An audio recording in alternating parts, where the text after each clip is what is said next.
Hello. I've been burning the midnight oil, finishing off my latest book, which is called How to Grow Monster Vegetables, and I thought I'd just give you a little peek inside the studio to give you a glimpse of the nerve centre. This is where I work, it's where I spend most of my life. This is my palette here, and you see I've got a hairdryer which speeds up the process because I can dry my watercolours. A very dirty paint pot. Most artists would change their water a lot quicker than that. I'm just going to show you, this is one of the first drawings in the book on the title page. This is a Snarlosaurus, and if we follow along we can see in his slime, his glue-like slime, he's entrapped a couple of dwarf beans. Anyway, I'm going to give you a bit of a gallery, and I've got some suitable music here.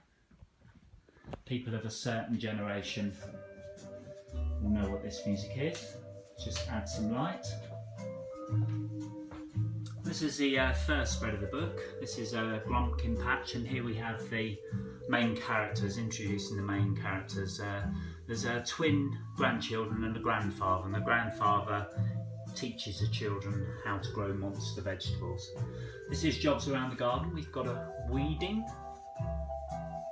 potting, he's potting up a turnip, controlling pests, their fairies are a little bit wasp-like. Then we've got a pickled turnip, pickling. We've got watering, and this boy here is watering a carnivorous cabbage. And there's a girl harvesting the cabbage with a chainsaw. Next I move on to a spread about equipment. Now we've got a girl decked out in all her garden wear. And I've also included a sort of cutaway of a shed. It's a good refuge, a place to hide and protect yourself when the veg are on the rampage. Then there's a section on soil. We've got a pooing troll here, because poo, as we all know, is fantastic for soil, and there they are collecting the troll dung. And we have a dragon. Dragons always appear in my book, and we can see them collecting the flaming poo. Sort of cross section of the soil with a turn and nip. And next we move to sort of a diagram of the garden, so we can see the gardeners walking in there, some carnivorous cabbages, the shed, a rhubarbed forest, a water tower. And I thought it'd be a good place to have the veg kind of enclosed in so they can't get at people outside, so it's more like a prison camp. I'm going to dash to the other end of the room. Here's another picture of a Grumpkin patch, and we've got the children rescuing the grandfather from a carnivorous flower. And there's a Grumpkin patch. Another carnivorous cabbage. I'm going to drop the picture from the beginning into there, it saves me a bit of time. We've got the granddad and the granddaughter here, catching some dwarf beans.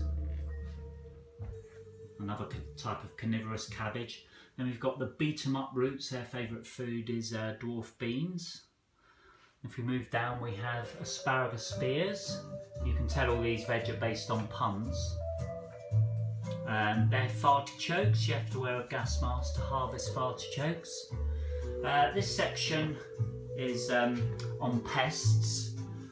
So here we have a Sluggapotamus. I stole that off myself from a book called Anonymous Bets.